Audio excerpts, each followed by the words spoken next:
And then and there the Achaeans might have taken Troy, her towering gates toppling under Patroclus's power, heading the vanguard, storming on with his spear.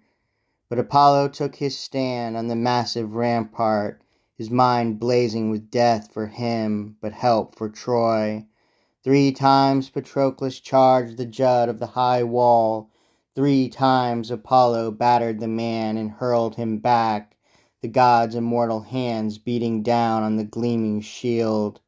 Then at Patroclus's fourth assault, like something superhuman, the god shrieked down his winging words of terror. Back! Patroclus, prince, go back! It is not the will of fate that the proud Trojan citadel fall before your spear, not even before Achilles, far greater man than you. And Patroclus gave ground, backing a good way off, clear of the deadly archer's wrath. But now Hector, reining his high-strung team at the Scaean gates, debated a moment, waiting. Should he drive back to the rout and soldier on, or call his armies now to rally within the ramparts? As he turned things over, Apollo stood beside him, taking the shape of that lusty, rugged fighter, Asius, an uncle of stallion-breaking Hector, a blood brother of Hecuba, son of Dymas, who lived in Phrygia near Sangarius's rapids. Like him, Apollo, the son of Zeus, incited Hector.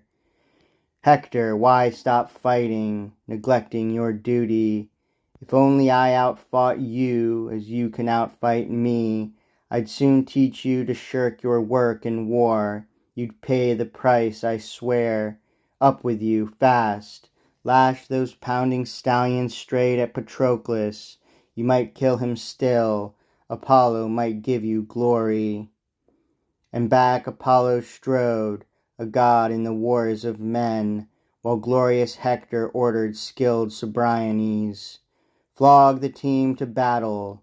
Apollo pressed on, wading into the ruck, hurling Argives back in chaos, and handing glory to Hector and all the Trojan forces. But Hector ignored the Argive masses, killing none. He lashed his pounding stallion straight at Patroclus. Patroclus, over against him, leapt down from his car and hit the ground, his left hand shaking a spear, and seized with his right a jagged, glittering stone his hand could just cover.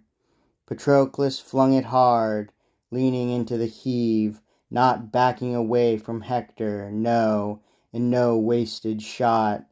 But he hit his driver, a bastard son of famed King Priam, Cebriones yanking the reins back taut, right between the eyes. The sharp stone crushed both brows, the skull caved in, and both eyes burst from their sockets, dropping down in the dust before his feet as the reinsman vaulted, plunging off his well-wrought car like a diver.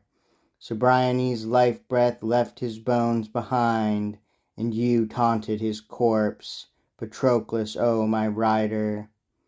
Look what a springy man, a nimble, flashy tumbler. Just think what he'd do at sea where the fish swarm.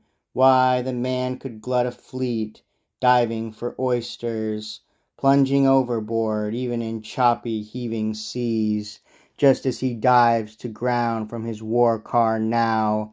Even these Trojans have their tumblers. What a leap!